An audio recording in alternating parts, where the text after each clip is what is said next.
This channel does not promote any violent, harmful, or illegal activities. All content provided by this channel is meant for an educational purpose only.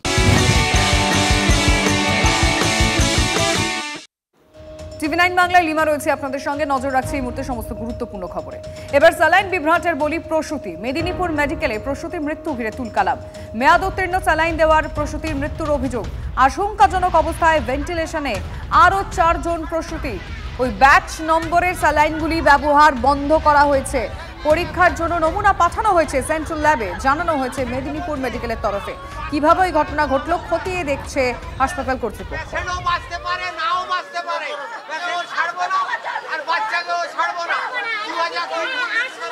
যে ছবিটা আপনারা দেখছেন Medinipur medical কলেজে প্রসূতির মৃত্যুকে কেন্দ্র করে ব্যাপক উত্তেজনা, এবং শুধুমাত্র যে প্রসূতির মৃত্যু হয়েছে নয়, আপনাদের জানিয়ে রাখতে চাইবো আরো 4 জন প্রসূতি, তাদের অবস্থা আশঙ্কাজনক এবং গুরুতর। তারা 4 জন প্রসূতি এই মুহূর্তে ভেন্টিলেশন সাপোর্টে রয়েছেন। তাহলে বুঝতে পারছেন কি অবস্থা তাদের। কিন্তু এখন সব থেকে বড় প্রশ্ন, এত বড় গাফিলতি কার? মেয়াদ উত্তীর্ণ স্যালাইন কিভাবে সম্ভব? মেদিনীপুর মেডিকেলে এই মুহূর্তে উত্তেজনার ছবি আপনাদের দেখাচ্ছি আমরা। প্রসূতির মৃত্যু ঘিরে তুলকালাম। বাচ্চাটা ভালো আছে, মায়েরই অসুবিধা। ভুল চিকিৎসায় আমাদের পেশেন্টটা মারা গেল। স্যালাইনটা ডেট ফেল ছিল, আমরা যতদূর শুনেছি স্যালাইনটা ডেট ফেল ছিল, ঠিক আছে। আবার অপারেশনটা করেছে, সেখানে কোনো ভালো প্রফেসর ডাক্তার থাকে না, পেচ্ছাপ বন্ধ, ব্লিডিং হচ্ছে, ফুলে গেছে। আমরা ন্যায্য বিচার চাই। এভাবে আমাদের পেশেন্টটাকে মেরে দিলে এই দুধের শিশুগুলোকে আমরা মানুষ করবো কি করে? আমরা তার উত্তর চাই সরকারের কাছ থেকে। এখানে উঠতে গেলে পয়সা, নামতে গেলে পয়সা, এটা কিসের জন্য হচ্ছে? এটা ভিতরে ব্যবসা চলছে। আমরা তো জানি এখানে বিনা পয়সা চিকিৎসা হয়। এইখানে ভিতরে স্টাফ যতজন স্টাফ আছে সবাই নিচ্ছে। 2100 টাকা নেবে আগে, তারপরে যদি লিফটে উঠানো হয় তার জন্য 200, ধাইমা যদি গা হাত পুছে তার জন্য 200। আমি একটা গরু বিক্রি করে 7000 টাকা এনেছি, 3000 টাকা এখানে আয়ারা নিয়ে নিল। সরাসরি কথা বলবো আমাদের রিপোর্টার দেবব্রত আমাদের সঙ্গে রয়েছে। দেবব্রত, ভয়ঙ্কর একটার পর একটা অভিযোগ।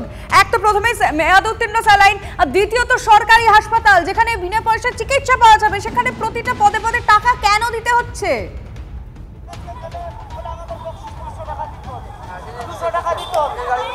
দেখো, একদমই এই প্রশ্নটা কিন্তু এখানকার সাধারণ মানুষের কাছে, যে যেখানে সরকারি হাসপাতাল সেখানে এই ধরনের পরিষেবা কেন? একদিকে যখন স্যালাইন নিয়ে উত্তাল হয়েছে মেদিনীপুর হাসপাতাল, ঠিক তখনই কিন্তু এই মেদিনীপুর হাসপাতালে বিভিন্ন ধরনের অভিযোগ আসছে। শুধুমাত্র এই মেয়াদ উত্তীর্ণ স্যালাইন নয়, এবং তার পাশাপাশি যে সমস্ত অভিযোগগুলো উঠছে, যদি আমরা যে কোনো মানুষের, এখানে যারা রোগীর আত্মীয়রা রয়েছে তাদের যে কোনো কারোর সাথে কথা বলি, তারা কিন্তু একই অভিযোগ করছেন। এবং এই অভিযোগটা আজকের নয়, আজকে হয়তো একটা ঘটনা ঘটার পরে সাধারণ মানুষ মুখ খুলতে সাহস পাচ্ছেন, নতুবা কিন্তু এই অভিযোগ দীর্ঘদিনের। এবং অভিযোগের পরিপ্রেক্ষিতে যদিও এর আগে বহুবার অভিযোগ জানানো হয়েছে, তা সত্ত্বেও কিন্তু মেদিনীপুর মেডিকেল কলেজ কর্তৃপক্ষ বা হাসপাতাল কর্তৃপক্ষ কোনো ব্যবস্থা নেয়নি। শুধুমাত্র গতকালকে একটা মৌখিক জানানো হয়েছিল হাসপাতালের তরফ থেকে, কিন্তু তারপর থেকে হাসপাতাল কর্তৃপক্ষ পুরোপুরিভাবে মুখে কুলু পেটেছেন। তারা কিন্তু এই বিষয় নিয়ে কোনোভাবেই মুখ খুলতে নারাজ বা মিডিয়ার সামনে আসতে নারাজ। আমরা বারবার চেষ্টা করেছি যোগাযোগ করার হাসপাতাল কর্তৃপক্ষের সাথে, যে হাসপাতাল কর্তৃপক্ষের পুরো বিষয় নিয়ে বক্তব্য কি। তারা কিন্তু এই বিষয় নিয়ে সেভাবে কিন্তু ক্যামেরার সামনে এখন অব্দি কেউ মুখ খুলছেন না। তবে আমরা আরও চেষ্টা করে যাব যে এই পিছনে মূল কারণ কি কারণে এই এতগুলো রুগী তাদের অসুস্থ হলো, একজন মারা গেল, নির্দিষ্ট কারণ কি, এর পিছনে অন্য কোনো কারণ রয়েছে কিনা, সমস্ত কিন্তু খোঁজার চেষ্টা করব। কিন্তু এই মুহূর্তে আমাকে একটু সেই 4 জন প্রসূতির কথা বলো যারা এই মুহূর্তে ভেন্টিলেশন সাপোর্টে রয়েছেন।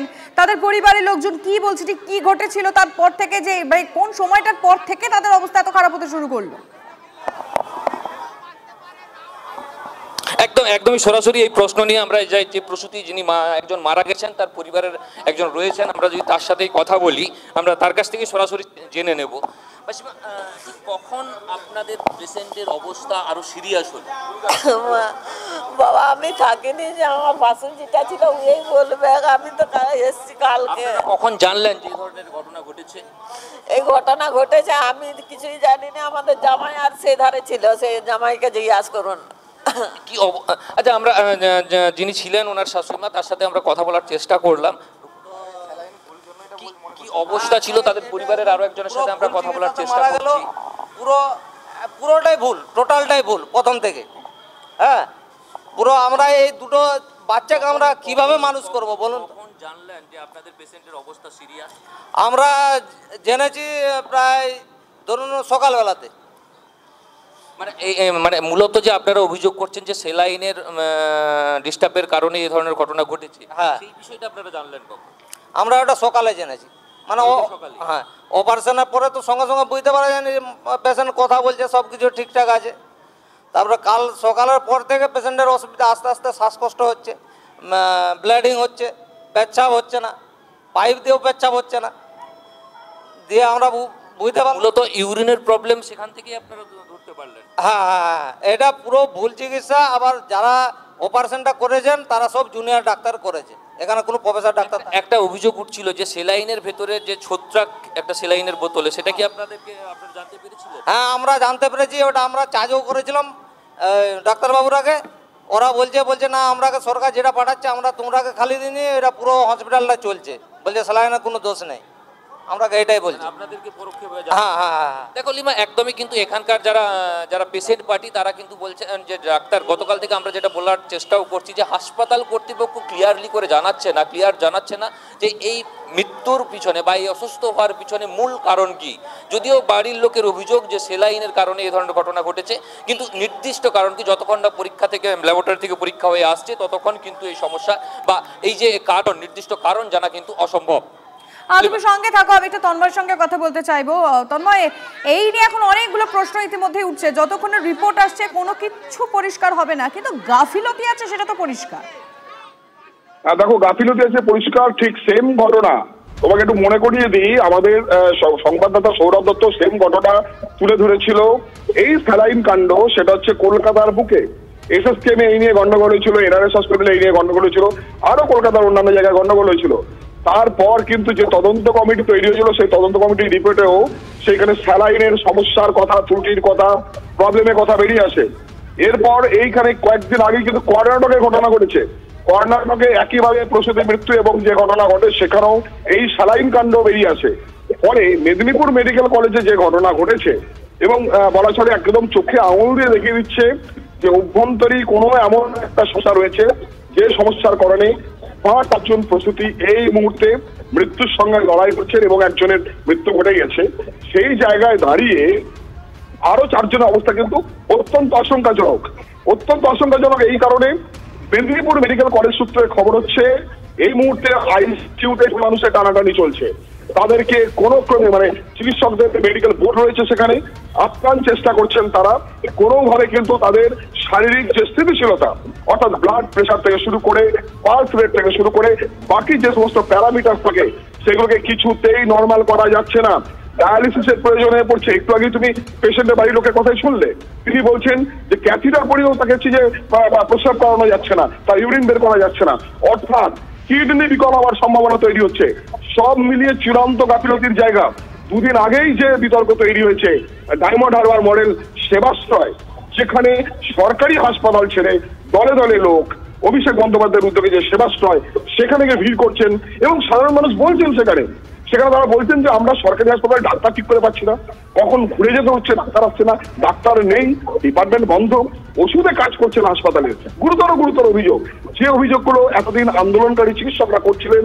সেবাশ্রয়ের এই ক্লিনিক চালু হওয়ার পর সাধারণ মানুষ সরকারি হাসপাতালে না গিয়ে সেই অভিযোগ করছেন। সেটা আমরা গতকালকে সারাদিন ধর টিভি9 বাংলা এক্সক্লুসিভলি দেখিয়েছি এবং সেটা নিয়ে বিতর্কও তৈরি হয়েছে যে সরকারি হাসপাতালে পরিষেবা মিলছে না, ওষুধ ঠিকঠাক কাজ করছে না। তাহলে কি এখানে ওষুধের কোনো গাফিলতি রয়েছে, স্যালাইনে গাফিলতি রয়েছে? তদন্ত শেষে সেটা আমরা পূর্ণাঙ্গভাবে জানতে পারবো। কিন্তু হাসপাতাল সূত্রে এখনো পর্যন্ত যেটুকু পাওয়া যাচ্ছে স্যালাইন বিভ্রাটেই এই দুর্ঘটনা ঘটে থাকতে পারে এমনটা প্রাথমিকভাবে অনুমান সেখানকার চিকিৎসক, সেখানকার প্রশাসনিক কর্তা যারা রয়েছেন। যদিও প্রকাশ্যে তারা এই বিষয়ে কোনো মুখ খুলছেন না, ফলে আমাদের অপেক্ষা করতে হবে সেই তদন্ত শেষ হওয়া পর্যন্ত। কিন্তু প্রাণ চলে যাচ্ছে, এইটা একটা গুরুত্বপূর্ণ বিষয়। স্বাস্থ্য দপ্তর, আমাদের রাজ্যের স্বাস্থ্য দপ্তর স্বাস্থ্য ভবন এই বিষয়ে কিন্তু আগেই ইঙ্গিত পেয়েছিল যে স্যালাইন থেকে প্রসূতিদের অসুস্থতা বা মৃত্যু পর্যন্ত ঘটতে পারে। সেই নিয়ে একটি নোটিশও রয়েছে। ফলে কোথাও কি কোনো প্রশাসনিক স্তরে গাফিলতি রয়েছে, বা এই ওষুধগুলোর ক্ষেত্রে সেগুলো কি সঠিকভাবে পরীক্ষা নিরীক্ষা হয়? সরকারি হাসপাতালে যে স্যালাইন, যে ইনজেকশন, যে ওষুধ, যে অ্যান্টিবায়োটিক, যে প্রাণদায়ী ওষুধ দেওয়া হয়, সেগুলোর গুণমান একেবারে এভাবে কি নিজেদের ঘাট থেকে দায় ছেড়ে ফেলতে পারবেন? কাউকে না কাউকে তো দায় নিতেই হবে। বিরোধীরা কি চুপ করে থাকবে? কি মনে করছে বিজেপি জানার চেষ্টা করবো। জগন্নাথ চট্টোপাধ্যায় রয়েছেন এই মুহূর্তে টেলিফোন লাইনে। জগন্নাথ বাবু, একদম মেদিনীপুর মেডিকেল কলেজে আমরা নজর রেখেছি, যেখানে একজন প্রসূতির মৃত্যু হয়েছে এবং আরো 4 জন প্রসূতি মৃত্যুর সঙ্গে এই মুহূর্তে লড়াই করছেন শুধুমাত্র ত্রুটিপূর্ণ স্যালাইনের কারণে। কি বলবেন? ভয়ঙ্কর পরিস্থিতি। মানে একটা মেডিকেল কলেজ হসপিটালে যদি স্যালাইনও ঠিক মতো দিতে না পারা যায়, তাহলে ব্লক স্বাস্থ্য কেন্দ্র, প্রাইমারি হেলথ সেন্টারগুলোর কি অবস্থা আপনি বিবেচনা করুন। আরজিকর কাণ্ডের পরবর্তীকালে আমরা কলকাতা সহ পশ্চিমবঙ্গের সবকটি মেডিকেল কলেজে যে ভয়াবহ চিকিৎসা পরিষেবার অবস্থা তা আমরা দেখেছিলাম। জুনিয়র ডাক্তারেরা কিছু আন্দোলন করেছিলেন, কিছু দাবি তুলেছিলেন, মানুষ তাদের সায় দিয়েছিলেন, মানুষের তাদের সমর্থন ছিল, কিন্তু কি শিক্ষা নিল স্বাস্থ্য দপ্তর? এবং কৃষিমণির স্বাস্থ্য ব্যবস্থার পরিবর্তন হিসেবে ভাইপো সমান্তরাল স্বাস্থ্য ব্যবস্থা তার ডায়মন্ড হারবারে তৈরি করছেন।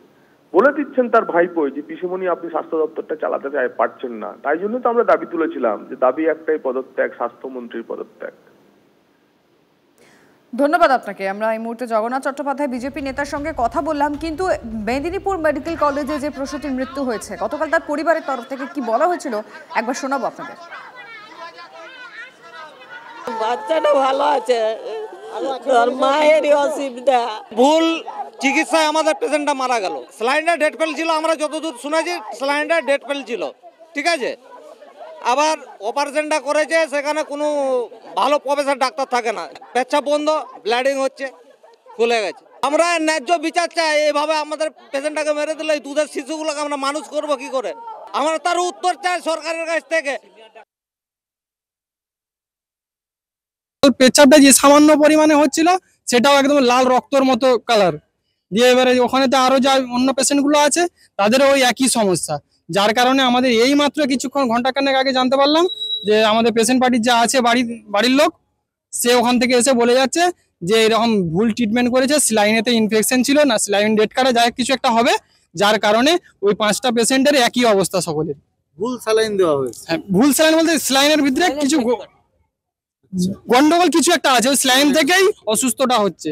আলোচনা করছিল ওই যে স্যালাইন, ভুল স্যালাইন দেওয়ার জন্য বলছে যদি মারে মার খেয়ে নাও, মানে পেশেন্ট পার্টিরা শুনছে মারে তো মার খেয়ে নাও, মানে ডাক্তার ভুল চিকিৎসা করে নিজেরাই জানে সবকিছু জেনে বলছে আমাদের মারে মার খেয়ে নাও। তাহলে এটা কি হসপিটাল না গরুর গোয়াল? এইটাই জানতে চাই আমরা।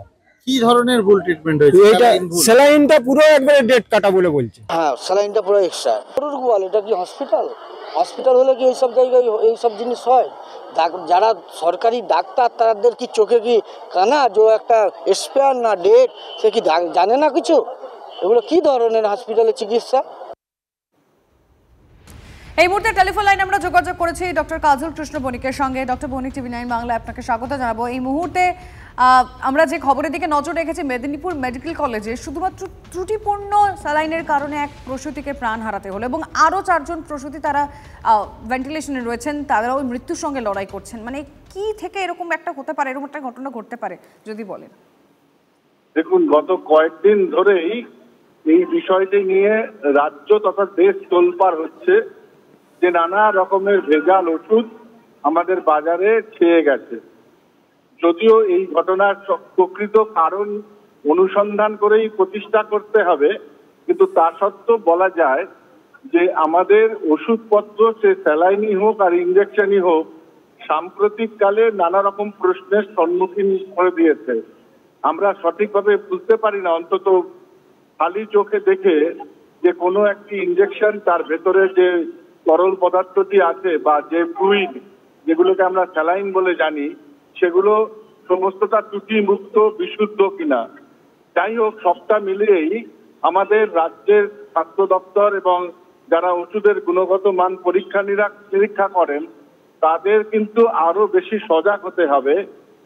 বিশেষ করে আজকে দেশ জুড়ে যখন ভেজাল এবং জাল ওষুধ যা সাম্প্রতিককালে কলকাতা শহরকে তোলপাড় করে দিয়েছিল, তার পরিপ্রেক্ষিতে এই নজরদারির কাজটা ড্রাগ কন্ট্রোল ডিপার্টমেন্টের আরো বেশি সক্রিয়ভাবে সচেতনভাবে নজরদারিটা চালাতে হবে। পরীক্ষা করে যদি কোনো ত্রুটিযুক্ত স্যালাইন সরবরাহ করে হয়ে থাকে বা অন্য কোনো ওষুধের বিষক্রিয়া বা খারাপ প্রতিক্রিয়ার কারণে এই দুর্ভাগ্যজনক ঘটনা ঘটে থাকে, তার কারণ অনুসন্ধান করে দোষীদের যথাযথ উপযুক্ত দৃষ্টান্তমূলক শাস্তির দাবি আমরা করছি।